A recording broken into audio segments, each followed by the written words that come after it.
ऐसा ठीक हो ऐसा शेख मनान जद्दे को आया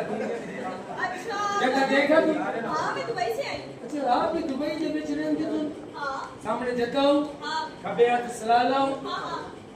उल्टे हाथ मस्कत हो हाँ सीधा दुबई के बीचों निकलो तो लड़ियाणी तो आया नहीं अपना मिठा पे أن مكاني كنت مكان إن مكاني